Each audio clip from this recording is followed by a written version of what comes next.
भय ग्लानि मोरे सुतनाहि। पूज्यपाद बाबा गोस्वामी तुलसीदास जी संत समाज सुंदर राम कथा बताइश कहे कि संत जान, एक बार के समय है। ऐसे रामचरितमानस पर एक बार शब्द देखा जाए तो 27 बार एक बार शब्द का प्रादुर्भाव हुआ। और जहाँ एक बार शब्द आते हैं वही राम कथा में कोई विशेष रोचक विशेष कथा की कोई ना कोई मोड़ बन जाती है। बाबा जी कही राजा दशरथ है एक बार अपन राज सिंहासन पे आसीन होइस, और राज सिंहासन पर आसीन होइस तो मन में विचार करिस कि मैं हाँ राजा हूं, और राजा के मुकुट कहीं टेढ़गा हो जाए तो ये ठीक नहीं है। तब क्या किया जाए?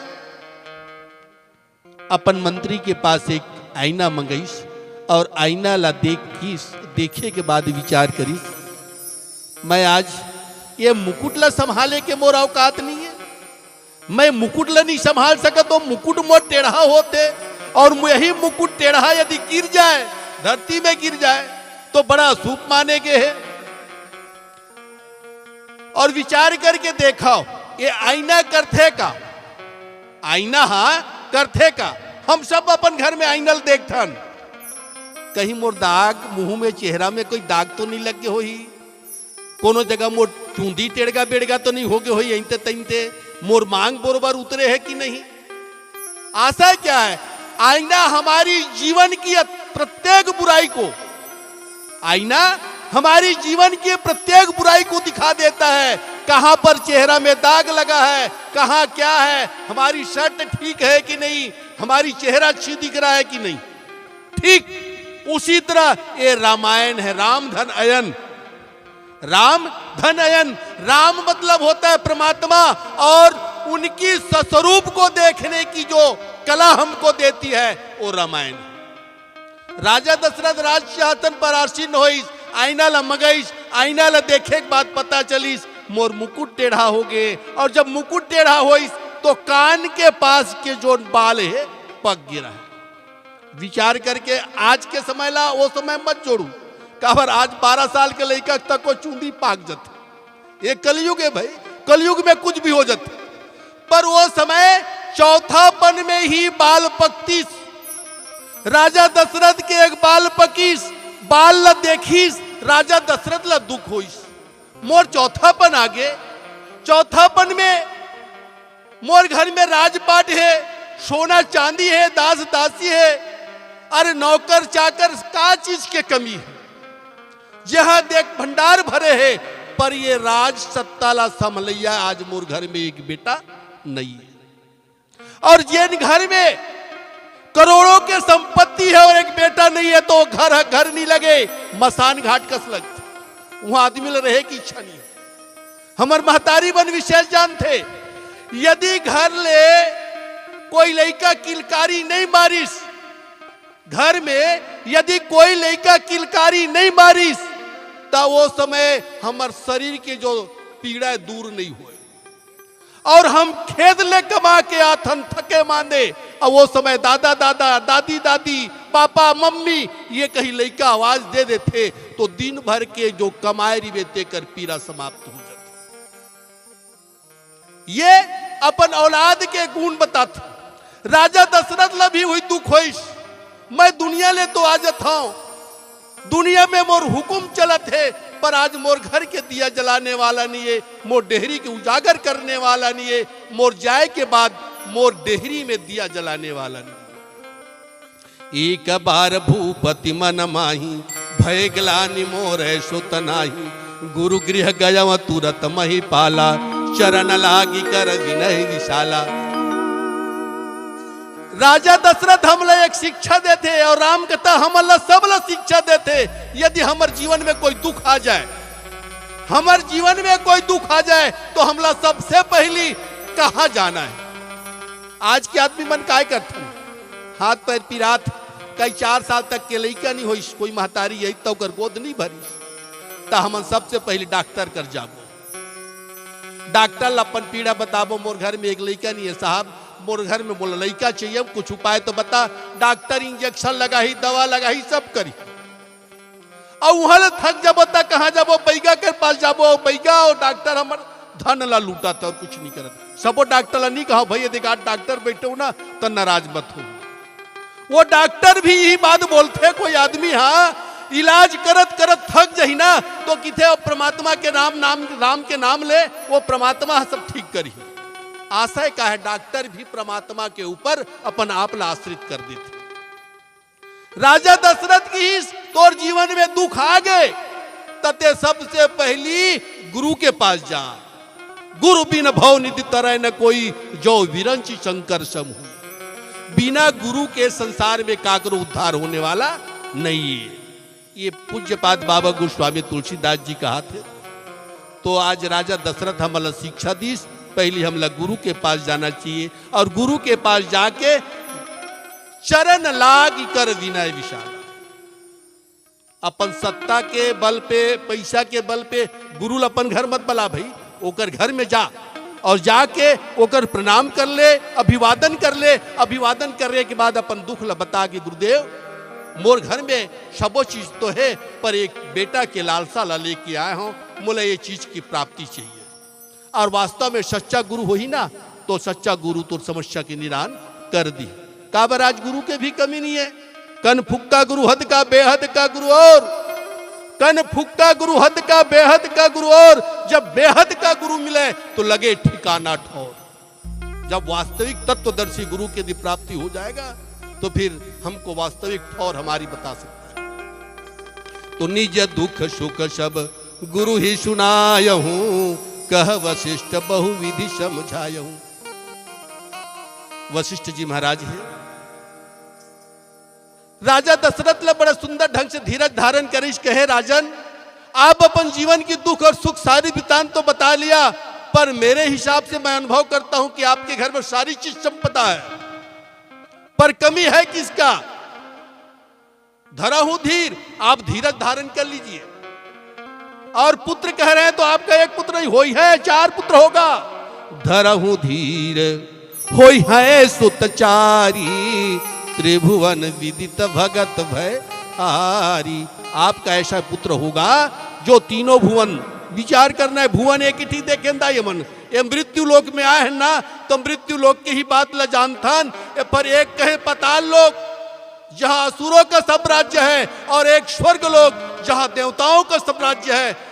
देवताओं के साम्राज्य में भी आपका नाम, आपके पुत्र का नाम जाना जाएगा, मृत्यु लोक में भी आपका पुत्र का नाम जाना जाएगा और पाताल लोक में भी आपके पुत्र का नाम जाना जाएगा। ऐसे यशस्वी, ऐसे होनहार, ऐसे गुणी, ऐसे प्रतापी आपका पुत्र होगा। राजा दशरथ जी है आज बड़ी प्रेम आनंद से भर जाते हैं और वशिष्ठ जी महाराज समझाए और समझाने के बाद कुछ उपाय बताते हैं और चरित्र करत। आज राजा जो दशरथ है चरित्र कर रहा है, क्या कर रहे हैं तो जगत कल्याण के लिए जितनी भी घटना घटी राजा दशरथ अपने मन में चिंता लिया कि मेरे घर पुत्र नहीं है, ये जगत कल्याण के लिए। और वास्तव में राजा दशरथ धर्मात्मा है। भगवान का अवतरण भी होता है तो धर्मात्मा के घर ही अवतरण होता है। ऐसे अद्भुत रामायण बताते हैं कि राजा दशरथ को पहले एक कन्या की प्राप्ति हो चुका था और वो कन्या कौन? शांता। शांता जैसे ही अयोध्या के नगरी पर अवतरण लिया, अयोध्या के राज पर भारी अकाल हो गया। अंत में वशिष्ठ जी महाराज के श्री चरणों में पुनः गई और जाकर के राजा दशरथ जी निवेदन करते हैं कि गुरुदेव मेरे घर में ऐसी, मेरे राजपाट में ऐसी क्या आफत आ गई जिस कारण बार बार अकाल पड़ रहा है। मेरी प्रजा है, दाने दाने के लिए तरस रहा है, तो कुछ उपाय तो बताओ।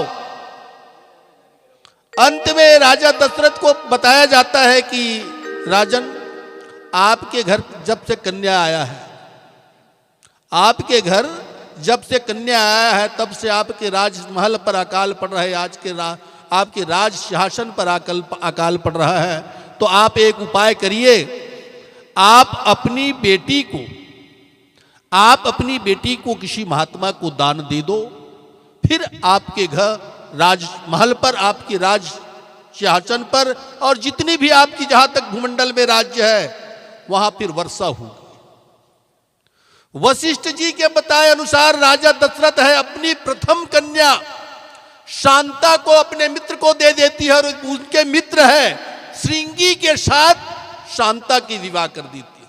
अब राजा दशरथ का विचार करना मेरे घर बेटा नहीं है, ऐसा विचार करना जायज है कि नाजायज है? राजा दशरथ का चिंता करना जायज है कि नाजायज है?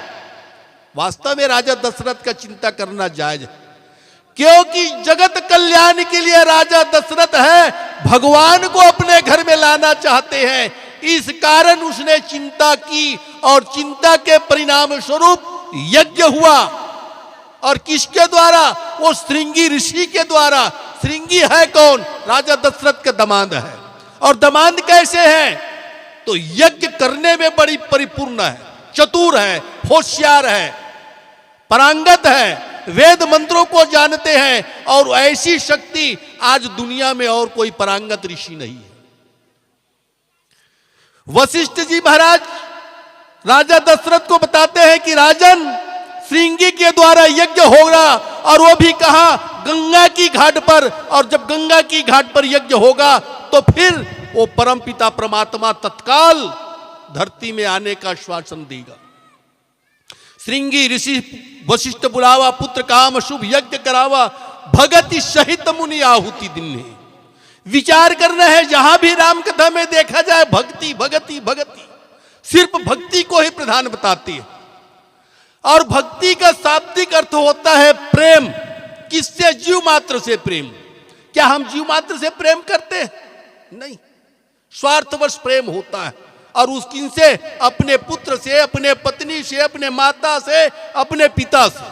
हमारा जो प्रेम है स्वार्थवश है, वास्तविक प्रेम नहीं है। यदि वास्तविक प्रेम होता, यदि गांव के किसी परिजन के ऊपर विपत्ति आ गई होती, उस समय भी हमारे आंखों से आंसू बहता।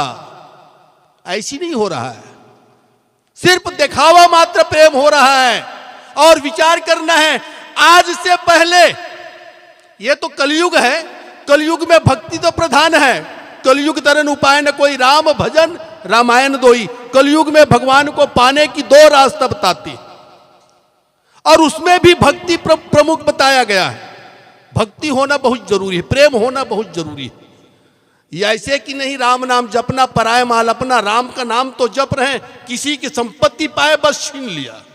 ऐसे छीनने से भक्ति नहीं होगा। भक्ति तो निश्चल होता है, किसी के साथ, किसी जीव मात्र के साथ। ऐसा नहीं कि किसी बलि के लिए, अपनी स्वार्थ लिए किसी बकरा का गला काट दे, अपनी स्वार्थ के लिए किसी मुर्गी की गला काट दे, इसमें हमारी भक्ति जागृत नहीं होगी। भक्ति निस्वार्थ होती है। अब विचार करना है कि मथुरा में, अयोध्या में, गोकुल में जोन परमात्मा इस तेला भक्ति के बल पे पैस, और वो ग्वाल बालीन जैन भगवान ला अपन घर में नचाए और दिखाए का कोई विशेष चीज नहीं देखा। थोकन दहील दिखाती नहीं, महिल दिखाती। जाहि अनादि अनंत अखंड छेद अभेद सुभेद बतावे, नारद से सुख व्यास रची पचिहारी तो पुनि पार न पावे। अरे ताही अहिर की छोहरिया, छछिया बै छाछ पे नाच नचावे। ठोमहा कन महिल दिखाती तो कहती सरे कान्हा तू मेरे घर में नाचेगा ना तो तुझको मैं मही दूंगा, दही दूंगा। तो भगवान प्रेम के वशीभूत है और भगवान थोड़ी सी छाछ के लिए नाचते थे। आज हमारे तुम्हारे लिए भी भगवान नाचेंगे, सिर्फ भक्ति लाना होगा, प्रेम लाना होगा। राम कथा में आगे कथा आती है गिद्धराज महाराज जी। गिद्धराज भगवान को प्राप्त कर लिए। और कैसे गिद्धराज भगवान को प्राप्त किए, विचार करना है। क्या किया? उसने भी एक भक्ति की, एक बेटी की, सीता की रक्षा के लिए। सीता को किसी ने हरण कर रहा था, और सीता है क्या? शांति है। शांति को यदि कोई बाधित करता है तो उसको संहार करने के लिए भगवान का अवतरण होता है। आज वो गिद्धराज भी अपने थोड़ी सी प्रताप के बल पर भगवान को पा लेते हैं, और भगवान आए और आकर के गिद्धराज को अपनी गोद में बैठाए। अब ये शास्त्र कहाते, बड़ा भाग्य मानुष तन पावा, सुर दुर्लभ सदग्रंथ ही गावा। मानव तन बड़ा भाग्यवान है।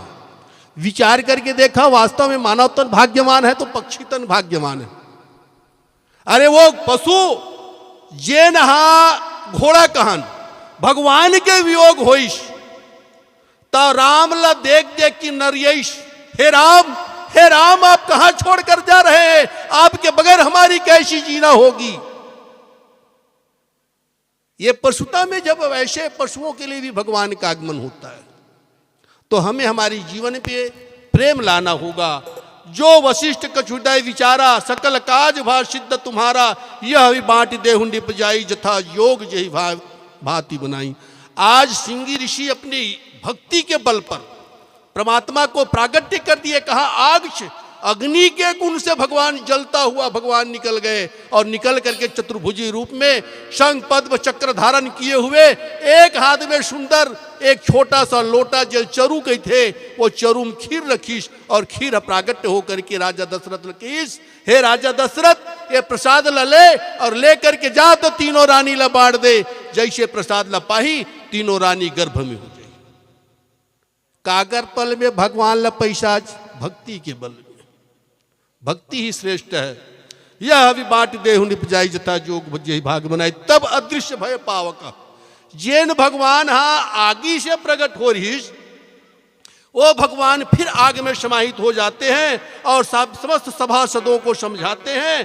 परमानंद मंगन रिपहरस हृदय समाई। आज राजा दशरथ जी परम आनंद में पड़ जाते हैं। और परम आनंद कौन? क्योंकि भगवान स्वयं आनंद कंद है,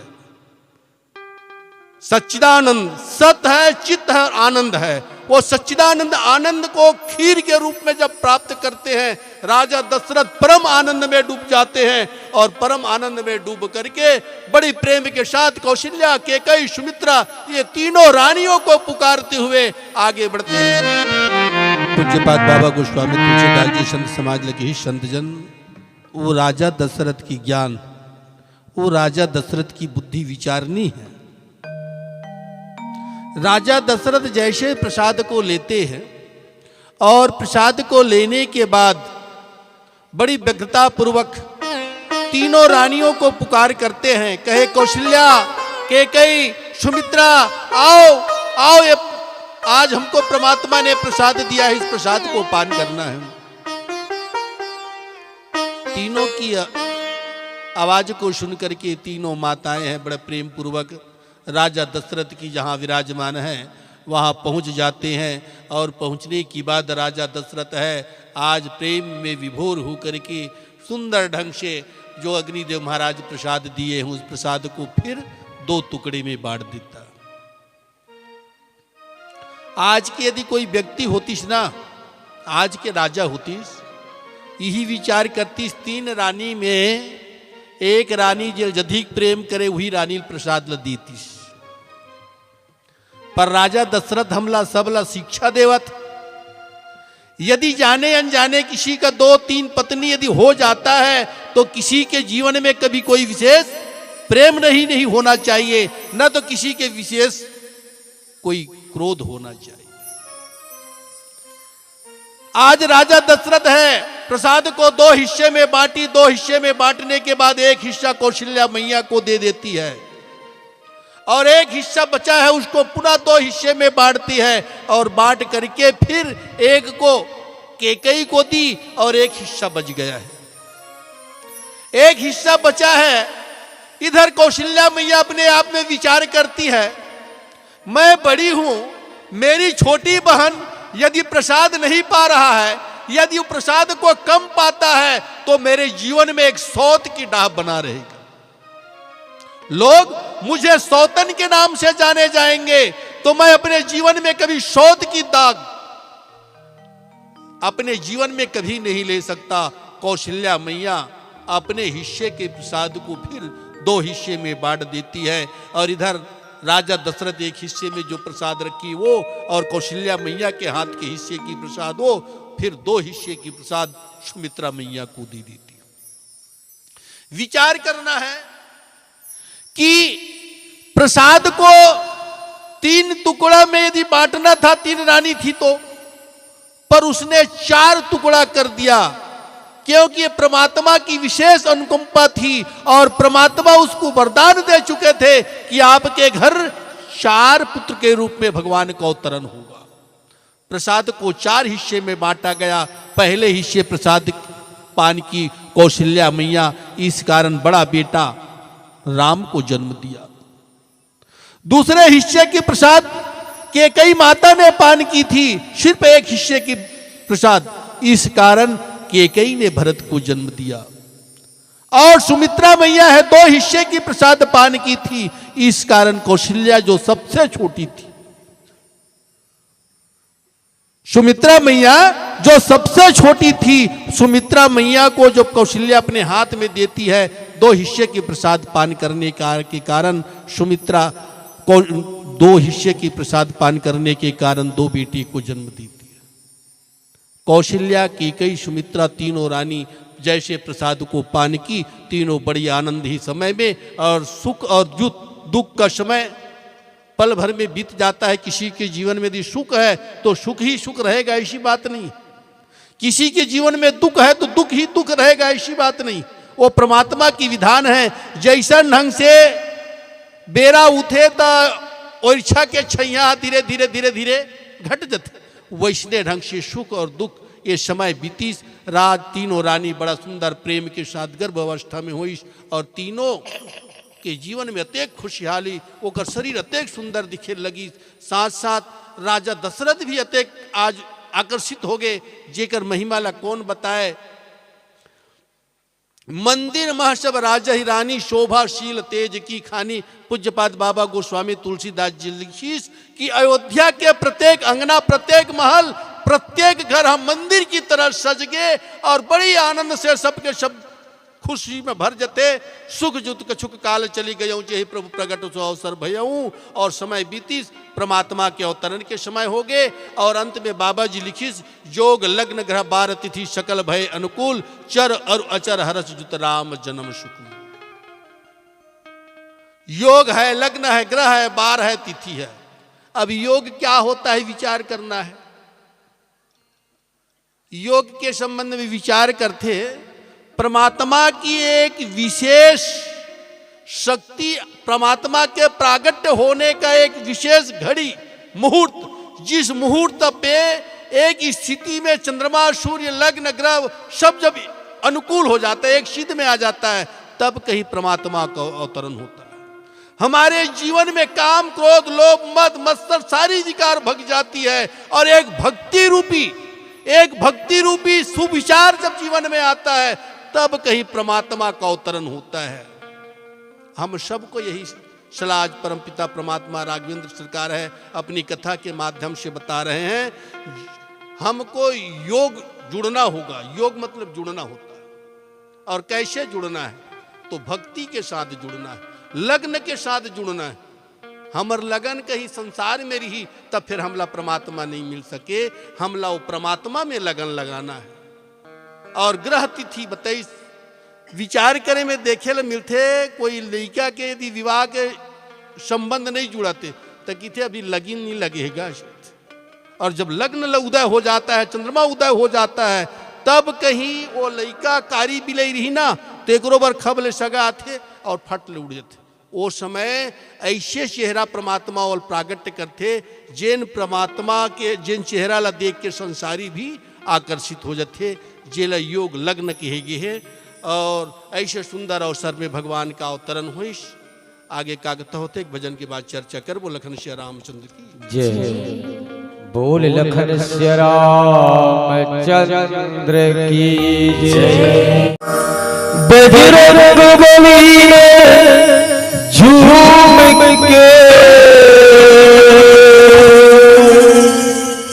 जलवा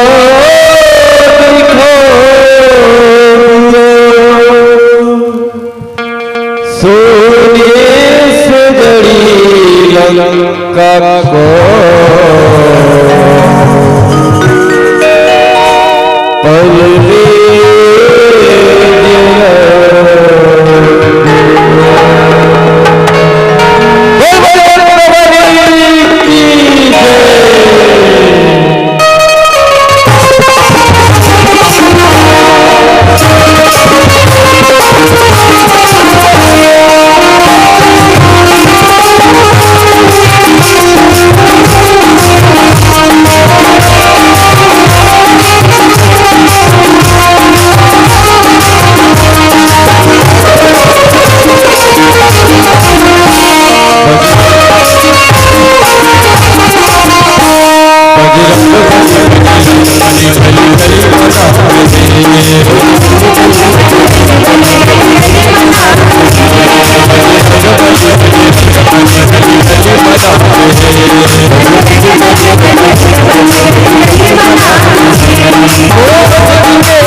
you.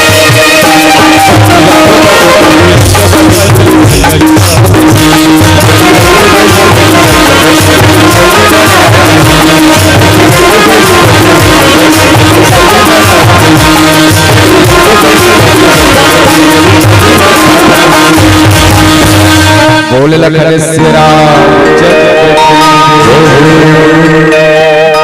तिथि रहीस चैत के महीना होइस, शुक्ल पक्ष रहीस, अंजूरी के पाक और अभिजीत नक्षत्र हुइस।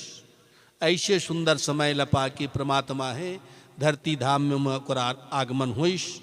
मध्य दिवस अति शीतन घामा और पूज्यपाद बाबा जी बतैस कि जे समय भगवान अवतरण ली धरती में वो दोपहर के समय रहीस, ना तो सुबह था ना तो शाम था, मध्य का था। ठीक 12 बजे भगवान राम है, चैत्र महीना में उसका फिर अवतरण होता है। भगवान के अवतरण होए से धरती में एक विशेष प्रकार के बदलाव हुई। बदलाव के संबंध में चर्चा करिश। शीतल मंद सुरभि बह बाहु, भगवान के अवतरण होए से सुंदर जो नदी नाला गंगा की तरह पावन धार बहना चालू हो गए, सुंदर निर्मल धार बहना चालू हो गए और ठंडी ठंडी हवा बहे के चालू हुई। साथ साथ वातावरण ल देख जैन पेड़ में कभू फल नहीं लगे, कभू जैन पेड़ में कभू फूल नहीं लगे, वो पेड़ भी फलना फूलना चालू हो गए।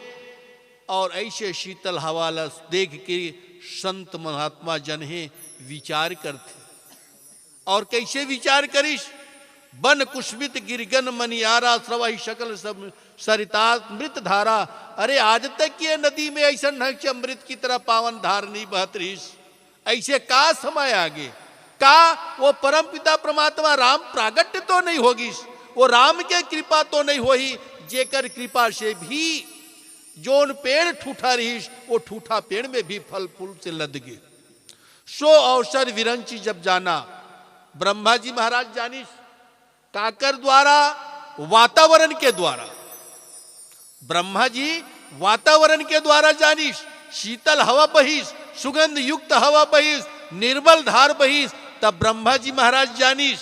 और जानिस का वो परम पिता परमात्मा राम आगे चले सकल सुर साज विमाना। और जतेक अपन विमान रहीस, रथ वाले रथ में, विमान वाले विमान में, घोड़ा वाले घोड़ा में, हाथी वाले हाथी में, सब देवता जन है अपनी अपनी योग्यता के हिसाब से अपनी अपनी वाहन को सजाई और साथ में अपनी नारियों को भी लिया। और सब के सब सुंदर, कोई फूलों की हार, कोई सुंदर विचारों की वर्षा आज अयोध्या के नगरी पर कर देती है। वर्ष सुवन सुअंजलि साजी, गह गई गगन दुदुम्बी बाजी। और देवता जन है आकाशों से नगाड़ा बजा रहे हैं और नगाड़ा बजाते हुए मांगलिक गीत गाते हुए आज भगवान के ऊपर सुंदर विचार को न्यौछावर कर देते हैं। अयोध्या के नगरी पर सुंदर विचार को न्यौछावर कर देते हैं। और जब देवता वहां सुंदर विचार को वर्षा हुई तो वहां अयोध्या वासियों के ऊपर फिर संपत्ति आ जाती है, समृद्धि आ जाती है और सुंदर विचार से भाईचारे की भावना आ जाती है। सब के सब एकाग्रचित हो जाते हैं। एकाग्रचित होने के बाद सब के सब अपने घर में मांगलिक गीत गाने लगे। नहीं तो विचार कर, हमारा आदरणीय भैया के घर में नवजात बालक आ है, वो पारा वाले मलक का खुशी जन नाची। भाई तीर तार के पड़ोसी मन नाचत पर दूर वाले नहीं नाचे। पर वो समय ऐसे प्रकृति ला परिवर्तन कर इस परमात्मा कि संपूर्ण अयोध्या में जहां देखो वहां मांगलिक गीत होने लगी, जहां गीत देखो वहां तोरण पताका सजने लगे, जहां भी देखो और कलश सजाने लगे। ऐसे परिवर्तन परमात्मा के आगमन पर होते हैं। स्तुति करहि नाग मुनि देवा। और जितने भी देवता जन है, नाग किन्नर मुनि, सब के सब परमात्मा का दर्शन करते हैं और दर्शन करने के बाद फिर स्तुति करते हैं कि हे परम पिता परमात्मा, हमको विश्वास नहीं था कि आप आ जाएंगे, हमको विश्वास नहीं था कि हम जीव हैं और आप शिव हैं। शिव अपने वचनों को पालन करता है, जीव अपने वचनों का कभी पालन नहीं कर सकता। जीव को अपने वचन पर विश्वास नहीं होता। इस कारण ये सब के सब कह रहे हैं, स्तुति करहि नाग मुनि देवा, बहुविधि लावहि निज निज सेवा। हे आनंद कंद परमात्मा, हमारी दुखों को हरण करने के लिए हे दयालु आज हम पे दया की, आज हमारे कारण आप इस धरती में आज साकार रूप धारण करके आ रहे हैं, ये विचार करके स्तुति करते हैं। और जो जो अपने हिसाब से परमात्मा को समर्पण करने के लिए जो नैवेद्य लाए हैं आज परमात्मा में समर्पण कर देते। सुर समूह विनती करी पहुंचे निज निज धाम, जग निवास प्रभु प्रगटे अखिल लोक विश्राम। जितने भी देवता जन हैं सबके सब विनती की और विनती करने के बाद अपने अपने धाम को चले गए। और इधर जग निवास विचार करना है, वो परमपिता परमात्मा इसी जग में है, हरि व्यापक है, वो व्यापक भगवान है। आज कौशल्या की प्रेम को देख करके प्रागट्य हो जाते हैं और प्रागट्य होकर के अखिल ब्रह्मांड को आनंद देते हैं। ऐसे आनंद कंद भगवान का प्रागट्य हो गए हैं। भय प्रगट कृपाला दीन दयाला कौशल्या हितकारिणी, हर्षित महतारी मुनि मनहारी अद्भुत रूप विचारी, लोचन अभिरामा तन घन श्यामा निज आयुध भुजचारी, भूषण वन माला नयन विशाला शोभा सिंधु खरारी। पूज्यपाद बाबा गोस्वामी तुलसीदास जी संत समाज को सुंदर परमात्मा का अवतरण की जो लीलाएं हैं वो बताते हैं कि संत जन आज वो परमपिता परमात्मा राम धरती पर चतुर्भुजी रूप में भगवान का प्रागट्य हुआ है। विचार करना है कौशल्या मैया की मांग क्या थी, कौशल्या मैया की मांग क्या थी, विचार करना है। कौशल्या यही चाहता था, प्रभु आप मेरे घर में बेटा के रूप में आप आए और मैं आपको अपनी गोदी में रख करके अपने आंचल की दूध आपको पिलाऊं।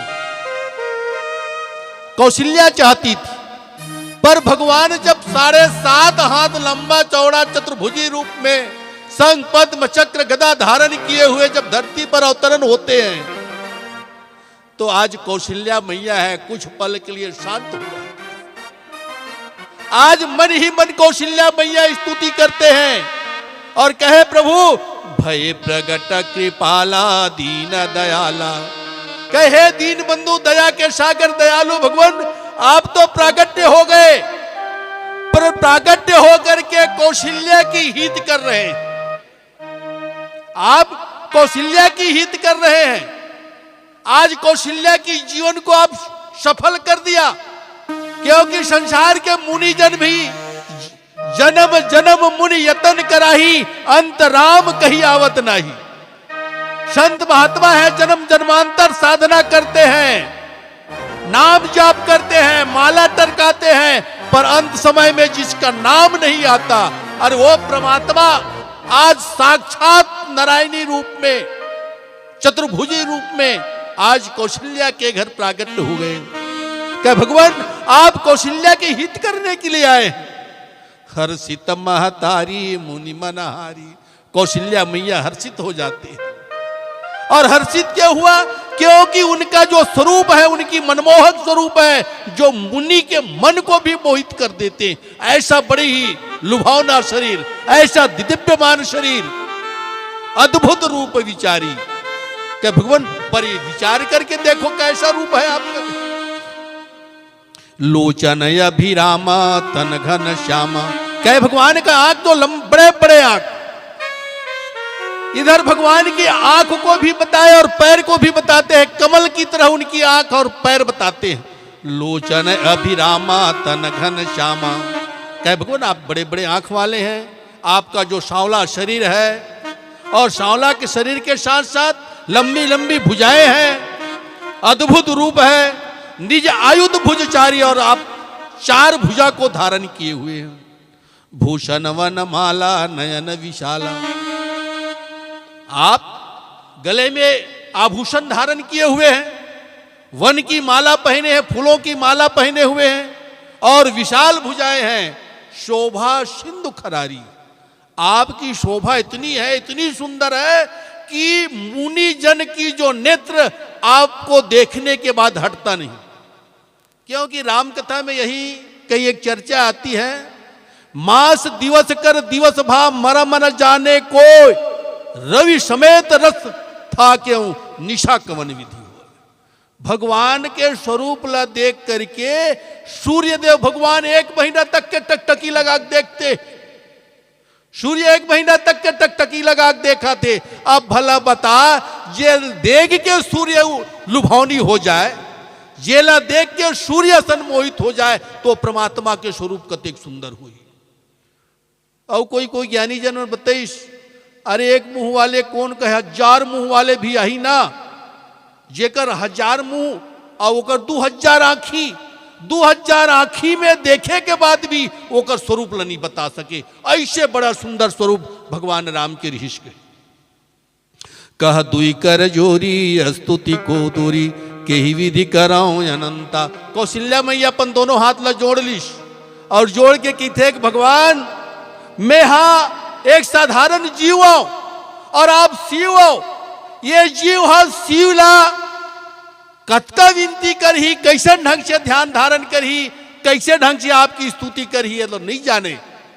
दुई कह कर जोड़ी, दोनों हाथ जोड़ की स्तुति करते हैं। के ही विधि कराओ अनंता, कौन विधि से है अनंत परमात्मा, हे निराकार परमात्मा, आपकी किस विधि से मैं स्तुति करूं। माया गुण ज्ञाना तीतया माना, आप माया और गुणों से परे हुए हैं। आप माया के पति हैं और यह संसार माया के पीछे आ सकता है। हम संसारी हैं, माया को देखते हैं, मायापति को नहीं देख सकते, क्योंकि मायापति को माया ढक करके रखी है। मायापति को माया ढक करके रखी है, क्योंकि माया के विचार है कि मेरे पति के ऊपर किसी का कुदृष्टि ना लगी। इस कारण हम संसार की चकाचौंध माया में फंस जाते हैं और उस मायापति को नहीं देख सकते। माया गुण ज्ञानातीत माना वेद पुराण भनंता, वेद पुराण ऐसे कहते हैं। करुणा शुक सागर सब गुण आगर, पर हाँ आपकी कृपालो, हाँ भगवान मुझको इतना मालूम है कि आप करुणा के सागर है, दयालु है। आप बेकारण के कृपा करने वाले हैं, बिना कारण के कृपा करने वाला है सुख सागर। यही गावे श्रुति संता, जेकर महिमाला वेद है शास्त्र है, श्रुति पुराण है वेद शास्त्र है, जेकर महिमाला गाते और अंत में कहते नयति नयति नयति ऐसे कह देती है। सुमम हित लागी जन अनुरागी, प्रगट भयाओ श्री कंता। कहे भगवान मेरे हित के लिए, मेरे गोद को पावन करने के लिए, मेरी अंगना को पावन करने के लिए, हे परमपिता परमात्मा, आप आज धरती में अवतरण होकर के मेरे जीवन को सफल कर दी। और वास्तव में हम सबको भगवान ने कृपा करके मानव तन दिया है, तो मानव तन पाने का एक ही मतलब है भगवत दर्शन, भगवत प्राप्ति। मानव तन पा करके भगवत प्राप्ति नहीं किए तो फिर वही 84 में सबको पढ़ना होगा। पुनरपि जननम पुनरपि मरणम जननी जठरे शयनम, बार बार जन्म लेंगे मरेंगे, जन्म लेंगे मरेंगे। और संसार में सबसे बड़ा दुख है तो जन्म लेना और मरना, यही दुख है। जन्म लेते हैं उस समय माताएं जानती है कितनी पीड़ाएं होती है। छोटे से स्थान से ये 3.5 किलो के 3 किलो के बच्चे को आगमन होता है, बच्चे के शरीर दब जाती है और मां को इतनी वेदना होती है जिस वेदना में कईयों मां की प्राण चली जाती है। अब विचार करके देखो, जब प्राण चला जाता है तो कितनी वेदना होता हो। लोग कहते हैं एक बिच्छू के डंक में लोग त्राही त्राही हो जाते हैं, 52 बिच्छू का डंक जब मां प्रसव करती तब होती है। 52 बिच्छू का डंक मां को उस समय होती है जब प्रसव करती है तो, और मृत्यु के समय 52,000 बिच्छू का डंक होता है। अब जैन जैन बिच्छू डंक मार चुके हो, जरूर जानत हुई कि कतका पीड़ा होता है। तो वो पीड़ा में हमला बचना है, बार बार जन्म लेना मरना, जन्म लेना मरना, इस राहट से उरीन होना है। तो हम सबको वो परमपिता परमात्मा का ध्यान, आराधना, पूजन, अर्चन, भजन, कीर्तन करना होगा। और वो भी कैसे, मनसा वाचा नाम करना, मन से, वचन से और कर्म से। ऐसा नहीं दिखावा भक्ति नहीं होना चाहिए। गेरुआ चंदन लगा लिए, पीले पीले वस्त्र पहन लिए और योगी जटा बढ़ा लिए और जहां देखो हा राम हा राम हा राम। अब अंतःकरण क्या है? बस किसी की गला मिलता है काट दो। कौड़ी लागी लोभवर करही ब्रह्म गुरु घात, थोड़ी सी पैसा के लिए गुरुओं की गला भी काट देते हैं। आज ऐसी दुनिया है। ये कलयुग की भयावह चरित्र है। तो बाबा गोस्वामी तुलसीदास जी है राम कथा पे लिखी, भगवान ही निकाया है। विचार करना है, सिर पे भगवान निकाया है कि हम सब निकाया है? हम सब निकाया है। काबर हमार कोई स्थिर स्वरूप नहीं है। आज मानव तन पाहन, कल जवार मरबिट जबो, कोई पशु पक्षी के तन ला पालेबो, पशु पक्षी के तन ला मीटे के बाद पेड़ पौधा बन जबो। ना जाने ये 84 लाख योनि ला भटकत, 84 लाख योनि ला धारण करें, पर कोनो शरीर लापन बना के नहीं रख सके। भगवान ने कही, हे परमात्मा आप ब्रह्मांड में तो है, ब्रह्मांड का सृजन करता है, ये सारी ब्रह्मांड आपके द्वारा बना हुआ है, पर ब्रह्मांड को बनाने के बाद भी आपका कोई स्थिर शरीर नहीं है। जैन जैसन चाहिए, जैन जैसन चाहिए। विचार करके देख लो, ये भगवान कत का स्वरूप बनीस, कबू राम बनीस, कबू कृष्ण बनीस, कबू नरसिंह बनीस, कभी वामन बनीस, और यहां तो यहां पशु पक्षी भी बने हैं। जेल कबू मछली बनेल पड़ीस और कभी बराह बनेल पड़ीस। भगवान आपके कोई स्थिर स्वरूप नहीं है। ब्रह्मांड निकाया, आप ब्रह्मांड में तो है पर निकाया है, निर्मित माया, और आप माया को निर्माण करते हैं। आप माया के पति है, आप माया का निर्माण करते हैं। रोम रोम प्रतिवेद कहे, और आपके एक एक रोम में अनेक अनेक वेद का सृजन हुआ है। मम उर्सोवासी, हे परमात्मा, हे राम, आप मेरे हृदय में निवास करिए, और हृदय में निवास करके मेरी उपहास को दूर करिए, मेरी हंसी को दूर करिए। कौशल्या में विचार करने लगी, हंसी किस बात की है? कौशल्या 3 अवस्था को पार कर चुकी है। वृद्धावस्था में आज मां बन रही है, और मां बनी तो कैसे बेटा को पैदा किया? 7.5 हाथ लंबा, एक क्षत्रिय की तरह, वीर पुरुष की तरह शंख पद्म चक्र गदा धारण किया हुआ है। लोग देखेंगे तो मेरी हंसी होगा। अरे कौशल्या बांझ थी, वो अच्छा थी। आज कौशल्या ने जो बच्चा पैदा किया है 4 हाथ वाले हैं। दुनिया में प्रभुवन मेरी हंसी होगी, मेरी उपहास होगी। सुनत धीर मति थीर न रहे। आज कौशल्या की विनती को सुन करके वो धीरवान परमात्मा की जो मति है कुछ पल के लिए स्थिर हो जाती है। और उपजा जब ज्ञाना प्रभु मुस्काना, भगवान जान लेते हैं कौशल्या मैया को ज्ञान हो गई है। उनकी पूर्व समय का ज्ञान आज प्रादुर्भाव हो चुका है, और उसी ज्ञान को याद करके आज मेरी नाना प्रकार की विनती कर रही है। उपजा जब ज्ञाना प्रभु मुस्काना, भगवान मुस्कुराए चरित बहुविध किन्न चाहे। और माता को इशारा करती है कि मां, मैं बहुत प्रकार की चरित्र करना चाहता हूं, पर सिर्फ आपकी जिज्ञासा की जरूरत है, आपकी विनय की जरूरत है। आप जैसे कहते मां, मैं वही स्वरूप धारण करूंगा। कई कथा सुहाई मातु बुझाई, यही प्रकार सुत प्रेम लहे। कौशल्या मैया कहने लगी, भगवान मुझको वो स्वरूप चाहिए जिस स्वरूप को पा करके मेरा मन मोहित रहे, मेरी जीवन की सारी लालसा पूरी हो जाए, और अंत में मैं उस पुत्र को चाहता हूं जिसको गोद में रख करके मैं अपनी स्तन को पार कराऊं। भगवान बेटा तो उस समय भी था, कई बेटे थे, पर बेटा होने के बाद आपको राम नाम धन रूपी बेटा को मैं चाहता था, इस कारण आपको पाना चाहता हूं। माता पुनि बोली सोमति डोली, तजहु तात यह रूपा। माता कौशल्या कही कि भगवान ये रूप ला त्याग दो, ये रूप ला त्याग दो, नहीं तो मेरी हंसी होगा। माता पुनि बोली सो मत डोली, तजहु तात यह यह रूपा की जय शिशु लीला अति प्रियशीला यह सुख परम अनूपा।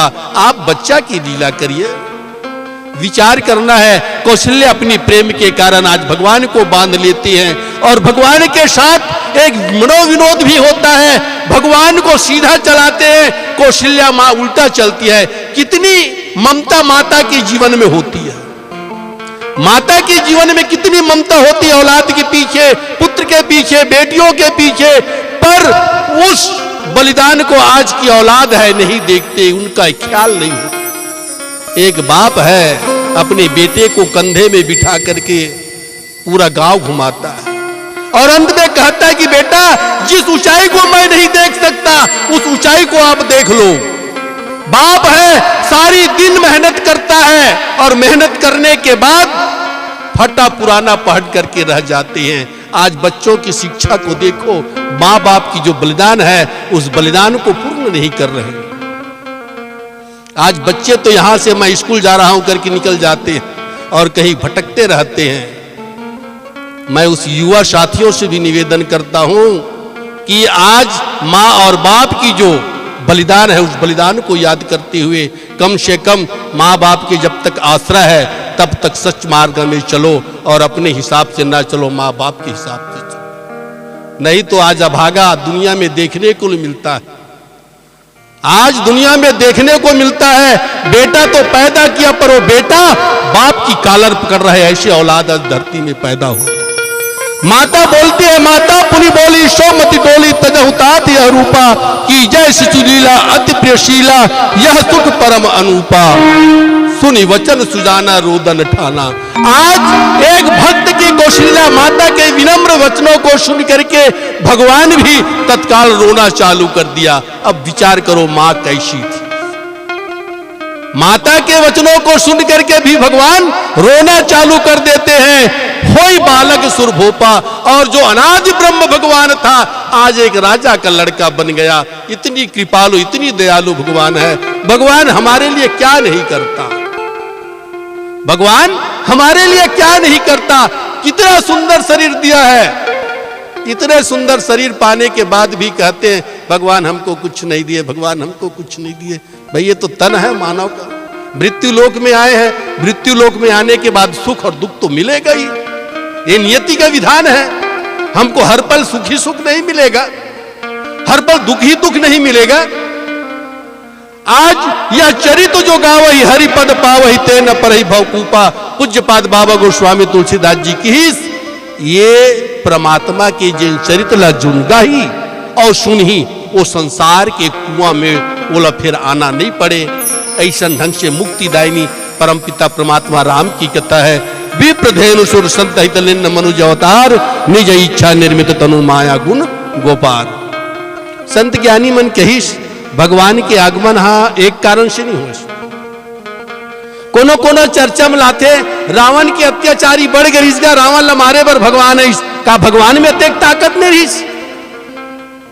भगवान चाहती तो संकल्प मात्र से वो रावण का नाश कर सकता था। जा रे रावण तू मर जा ऐसे कहते रावण मर गए होते। भृगुटी विलास सृष्टि लय होई, जेकर आंखी के भौहर टेढ़ा मात्र करे से सृष्टि लय हो सकता है, पर वो भगवान है अपने भक्त के प्रेम को देख करके सृष्टि में नाना प्रकार की चरित्र करती हैं। ऐसे परमात्मा की जो लीला है वो विप्र धेनु सुर संत हित, चार चीजों के लिए भगवान का अवतरण होता है। विप्र मतलब होता है पंडित, और पंडित किसको कहते हैं? ब्रह्म जानात इति स ब्राह्मणा, जो ब्रह्म आत्मा को जानता है। मैं आया क्यों, मेरा काम क्या है, मुझको क्या करना चाहिए और मैं क्या कर रहा हूं। चार काम होना चाहिए, मैं आया क्यों हूं, क्या कर रहा हूं, क्या करना चाहिए और क्या कर रहा हूं। इतने को जान लिया उनसे जीवन में कभी भी पाप कर्म नहीं होगा। वही पंडित है, वही ज्ञानी है। धेनु, धेनु मतलब होता है गाय। गाय के जीवन में सादगी होता है। गाय अपने आप में मर जाएगी पर कभी मांस नहीं खाएगा, वो घास ही खाएगा। इंसान क्या कर रहा है? शेर अपने आप में मर जाएगी पर घास नहीं खाएगा, और इंसान तो दोनों को खा रहे हैं। अब भला कल्याण कहां से होगा? विप्र धेनु सुर, सुर मतलब होता है देवता, जिकर जीवन में देह के भाव। ले की इच्छा ना हो, दे के भाव हो, वो संत है, सूर है। और संत जो सब में एक समान मानता हो, सबको एक समान मानता हो। जड़ चेतन जग जीव जत सकल राममय जान, जड़ में भी और चैतन्य में भी जो राम का दर्शन करता है, यही संत है। ऐसा जिनके जीवन में भाव होता है, उसके लिए भगवान का अवतरण होता है। ऐसे संत ज्ञानी जन बताइए, जैन शास्त्र खोल के देख दे, सबो शास्त्र पर ही बात बताते। काबर गीतल देखन, यदा यदा ही धर्मश्च ग्लानिर्भवति भारत व्युत्थानम धर्मश्चैतदात्मानम सृजामहम। जब जब धरती में आतताइयों की पीड़ा बढ़ जाती है, अधर्मियों की राजसत्ता हो जाती है, तब तब परमात्मा का अवतरण धरती में आना होता। अभी इस बात न बोलिस, जब जब बाढ़ है, लंपड़ चोर जुआरा, माता पिता नहीं माने देवा, साधुन सन करवावा सेवा। जब साधुओं पुरुष का अवहेलना होता है, निरादर होता है, तब कहीं परमात्मा का अवतरण होता है।